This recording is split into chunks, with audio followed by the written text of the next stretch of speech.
We must not assume that antiquity was all-knowing, nor must we assume that antiquity was all ignorant. We must recognize that there are things we know that they could not have known.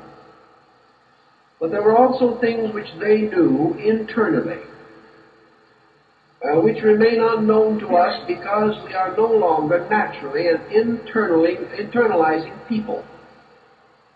They had certain interior illumination, which seems to have led them far in the search of essentials, whereas the outer light of our thinking has carried us vast distances into things not so essential.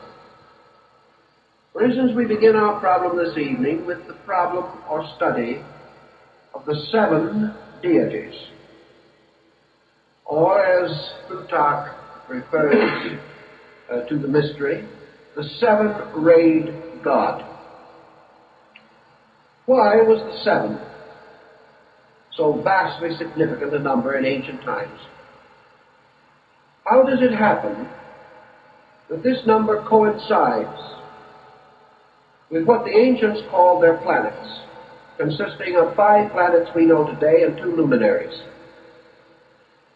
These 7 bodies in peculiarly close relationship to the Earth and appearing to move around it have for the longest period that we know been highly symbolical and highly significant in relation to theology. These 7 wanderers, these 7 planets, by the Egyptians, by the Persians, the Hindus, the Chinese, the Greeks, and many other peoples, particularly perhaps even the Babylonians, these 7 planets were always identified with 7 deities. These 7 deities, in all these different groups, divided and organized themselves under practically the same patterns. And the powers of these deities, regardless of the names by which they were known, were identical. Thus the number 7 comes to us with a tremendous and almost awe-inspiring pressure of validity. We know, for example, that there were 7 principal deities among the Chinese, but their astronomy seems to have been a little better than ours of the ancient world, for they had the 5 ancestral gods corresponding to the planets, and they also had 2 other deities corresponding to the sun and moon. You will remember that at the time of the Annunciation of the birth of Confucius, 5 old men entered in a vision, carrying or leading among them the Kirin or Qilin, a magical animal, a kind of unicorn. And these 5 announced the coming of the great sage. At the time of his birth, it is said, these 5 old men were on the roof of the house in which he was born. Now, the Chinese emperors, for at least 2,500 years, have celebrated the mystery of the 5 old men. And they were definitely and distinctly the planets. These same Chinese people also intimated 2 mystery gods that were concealed behind other symbols. Perhaps these mystery gods were the 2 planets that were later to be discovered, Uranus and Neptune, concealed beneath the symbolism of the sun and moon, which served temporarily to complete the Septenary. But we also know that in the Buddhist doctrine, there were 7 primary Buddhistic powers. These 7, the great eternal bodhisattvas, are never represented, however, in their fullness. We have only 5. Like the 5 old men of China, we have the mention of 7 Dhyana Buddhas, but we only have pictorial presentation of 5, arranged in the form of a hollow square with the 5th in the center. Now the Greeks had the same subterfuge of using 5 and 2 in a very strange combination. Philo-Judaeus tells us the 7 planetary gods were the vowels, or the 7 powers of sound. Is it not interesting, therefore, that we are still having trouble with our 7 vowels? We only recognize 5. And we have a funny old doggerel verse that has been used in school for a long time. The vowels are A, E, I, O, and U, sometimes W and Y. We've never been able to quite arrange this W-Y situation. We have, however, the 5 vowels that we know. Researchers, even in so conservative a field as Dr. Rhymes, in his extrasensory perception research, follows the old belief that man has 7 senses. But we can only find 5. Again, 2 concealed.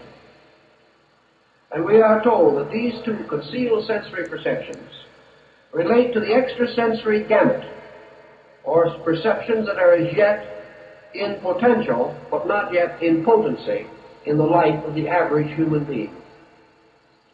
Thus we have a series of strange 5s that fall short of 7. And this peculiar situation has continued even into the study of sacraments, where certain sacraments were for the laity and certain only for the priesthood. The ancient Kabbalah says that originally Moses wrote 7 books, of which 5 are the Pentateuch and the others are lost. In the Pista Sophia, in the Book of the Saviors, and the Gospel of Truth, the great Gnostic writings, we also learn of this 8th power, or 8th sphere, from above below. And this 8th sphere is called the abyss, or the dead world, or the world of darkness. And the 8th sphere is our planet, thus supplying to the ancient a mystery, which in the Gnostic ritual is sometimes called the abortion. It is the abode of the fallen spirits, and it is also, as Pythagoras pointed out, the sphere of generation. So he bestowed upon the 7 energies of the soul an 8th power, which he called the power of generation. The 8th power of the soul being that which precipitates it into body and creates its association with physical and material things. Thus the 8th planet and your Yezid Zelirak, your various sects worshipping the diamond peacock, also know of the mystery of the 8th sphere. And we have intimations of it and hints of it in many places.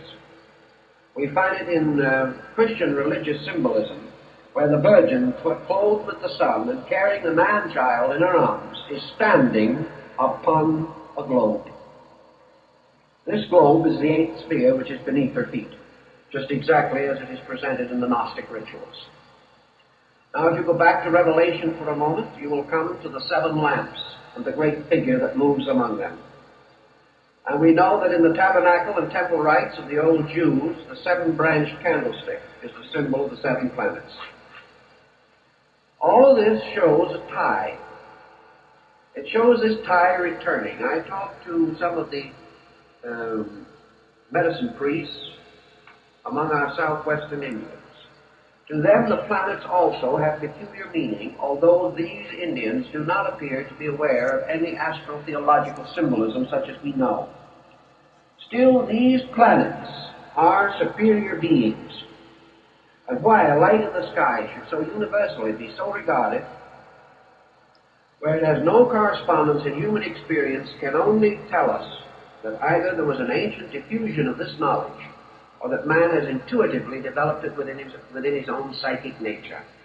And it is possible that Pythagoras being correct, that man possessing a soul, which is archetypally 7-fold in principle, that this 7-fold archetype forces man to contemplate everything outside of himself in terms of a septenary. He cannot escape the incessant demand of discovering 7 around him, because he moves from a point of 7 within him.